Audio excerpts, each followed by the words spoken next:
Hello, folks. I have a history lesson for you today about Europe colonizing in Africa. So remember that we've talked about colonizing of a lot of other places before.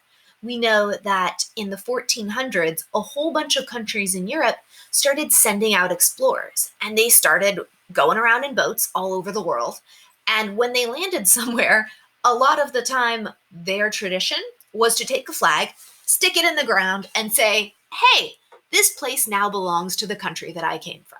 That's what Columbus did when he landed on those islands that he was lost and thought he was in the United States, or what would become the United States. And that took place over and over again. It took place in North America. It took place in South America. It took place on random little islands in the middle of nowhere out in the Pacific Ocean. And it took place in Africa. Today, we're going to talk about specifically how that went down in Africa. Remember that when people, float up on their boats from a country and stick a flag in the land, there is almost always other people living there first. And so the idea of colonizing is automatically the idea of going somewhere and claiming it and not caring if there were already people there first who had their own thing going, had their own lives and their own government and their own idea of how to live. So colonizing in general, not a super nice thing, but something that has happened over and over again in our world. So in Africa, for the most part, this full colonizing takeover thing didn't start until the 1800s.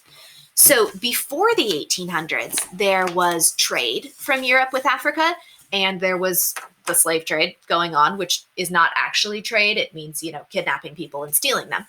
And all of that went on the edges of Africa, places where you could easily float your boat up to. But in the 1800s, folks from Europe started exploring further in.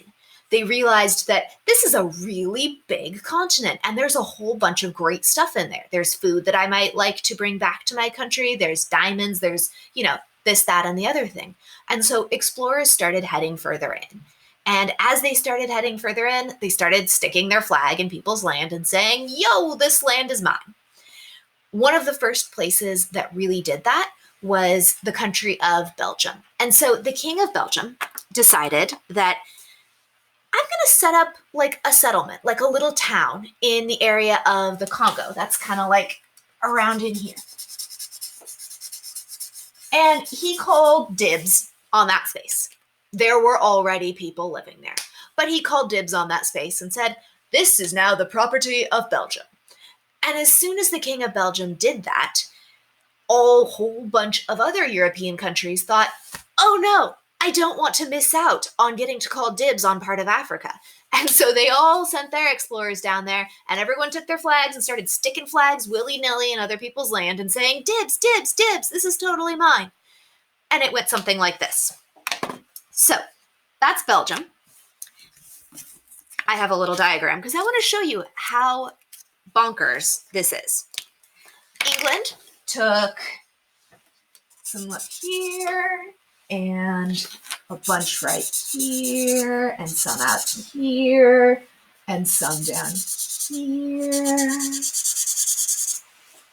And Germany went for some right here and some right here. Oh, wait, there's another patch of England. England took this land and said it's mine.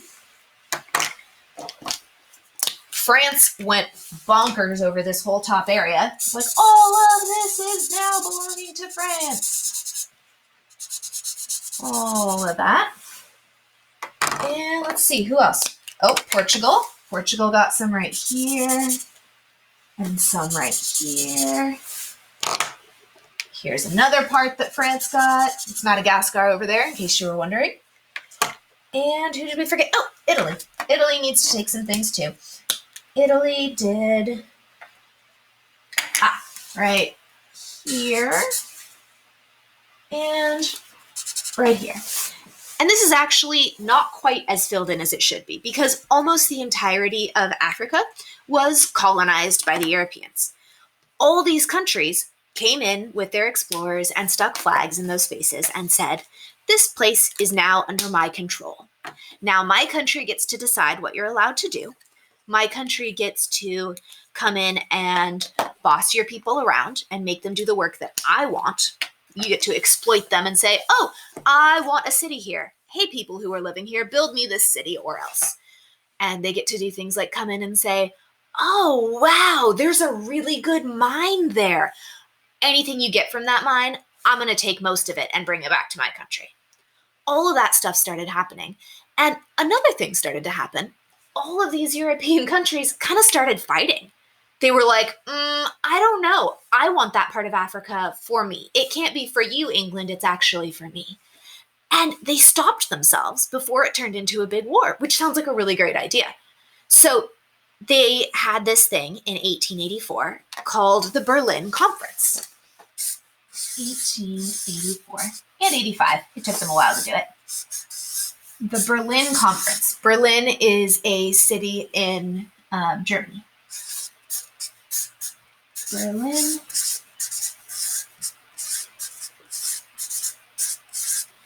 All the European countries that had been laying claim to parts of Africa met at the Berlin Conference and said, okay, guys, we all want part of Africa for ours. We should probably just make an agreement and draw lines and say who gets what part so we don't fight, which sounds beautiful, except that there's this one problem. They didn't invite any of the people, any of the leaders from actual Africa, from the entire continent. So it was just the European countries getting together and basically drawing lines all over the continent and saying, these are the new places where countries are. These are where we get to decide where my border is and where your border isn't. So they made these borders, but because they didn't ask the people from Africa, the borders were pretty messed up and some not so awesome things happened because of it. So they made borders. When they made the borders, sometimes the borders split like a town in half and put each part of that group of people's space in different countries. So they split up a bunch of groups of people who were used to living together.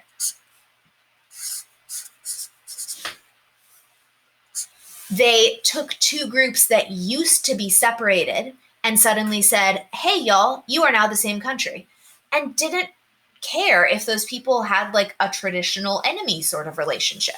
So they put people together who weren't used to being together and didn't really want to be, and they split up people who wanted to be together. And sometimes they made it so the resources that one group of people traditionally used to meet their needs were now suddenly in a different country, and they weren't even allowed to go get them.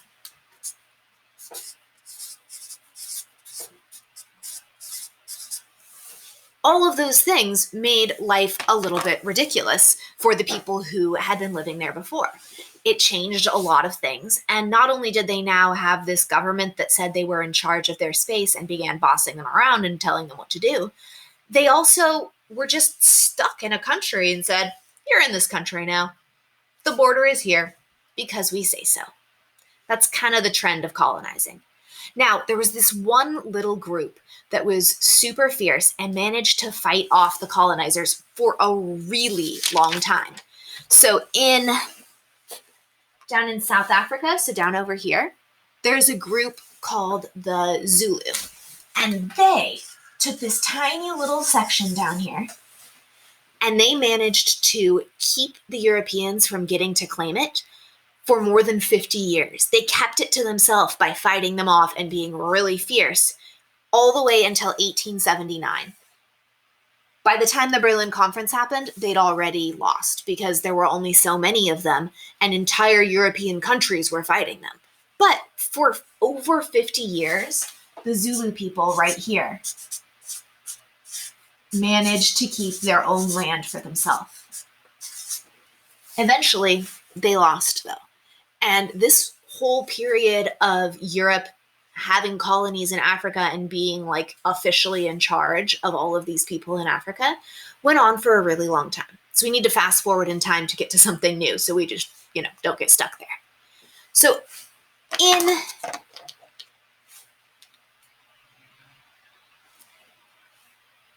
eventually World War II comes around. We go forward a lot. So we're in the 1900s, 1940s, 1950s, around in there. And that isn't part of this story. But after World War II is when a bunch of these African countries started to bust out. They started to say, no more being a colony. We're going to be our own country. We're going to do our own thing. You people from Europe need to stop bossing us around. We're not yours. We're our own place. We're our own people. We get to make our own choices. And so around the 1950s and moving forward from there, the countries slowly started freeing themselves. In 1963, some of the countries that were already free made this cool thing called the Organization of African Unity.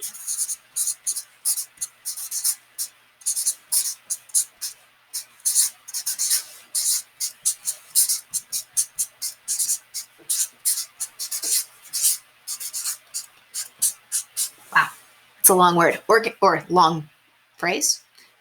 Organization of African Unity. It was formed in 1963, and their goal was to help any countries that were still officially a colony bust out and not be a colony anymore. And so all of the work that went together had people from all over Africa working to help each other not be colonies anymore. And at the same time, Europe was starting to realize that maybe they shouldn't be doing this anymore, and were giving up their colonies. Some of them maybe were giving up their colonies because they realized that what they were doing was kind of being jerks. But probably a lot of them were giving up their colonies because they got sick of the people inside them rebelling and trying to kick them out. But regardless of why, eventually these countries in Africa got themselves free. And when they got themselves free, they ended up in a new weird place because the borders that were set way back at the Berlin Conference are almost the same borders that still exist today, which means those borders that split up traditional groups of people that were together and then told them they were in separate countries, some of those are still there today. And those borders that made a group living right by a group that they didn't like very much are still there today and putting them both in the same country. Not only that, but these places that had gotten used to someone else bossing them around and telling them what to do now had to decide what their own government was going to be. And they had lots of choices. Were they going to pick a government kind of like Western style, like we have in the United States, where it's kind of based on capitalism? Or did they want a government like was going on in Russia during that time, which was like a communist based? Or did they want something else? Some people wanted to stick with something that was more like an African socialism that was based on more of their traditional community rules that they'd had way back before all of this went down.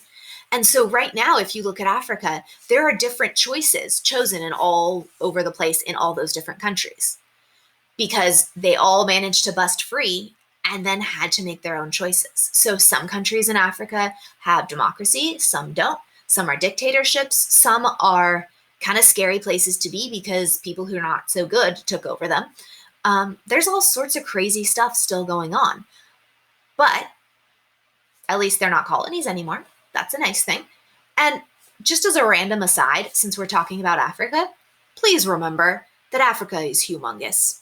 So just like people from the United States don't all live the same type of life inside the United States, and certainly don't live the same type of life as people from, the United States or Mexico or Costa Rica that are all kind of in the same area, but different countries. People in Africa don't all live the same type of life. There are many, many countries in there, and you don't get to group them together just because they're all one continent. That would be like saying people all over Europe all live the same type of life, or people all over North America. It's something that sometimes we have the tendency to do on accident. So don't do that. This place down here, South Africa, had its own huge, crazy mess of stuff going on, and I think I'll have a different lesson for you about that because I just wanted to do the basics today. So this is Europe going crazy with flags and taking over Africa, and Africa eventually getting their stuff back. That's all for now. Feel free to investigate. I found a really neat little video that shows Africa, and it shows each country slowly turning color as it got its independence back. I'll see if I can link that one for you. If not, I'll leave a little note on where to go find it. I also have some good pictures that I'm going to link that show things like where the borders were from the 1884 conference and where they are now and how close those borders are. So go check out some of those pictures. They'll be in our Google Classroom. And have a good day. Bye.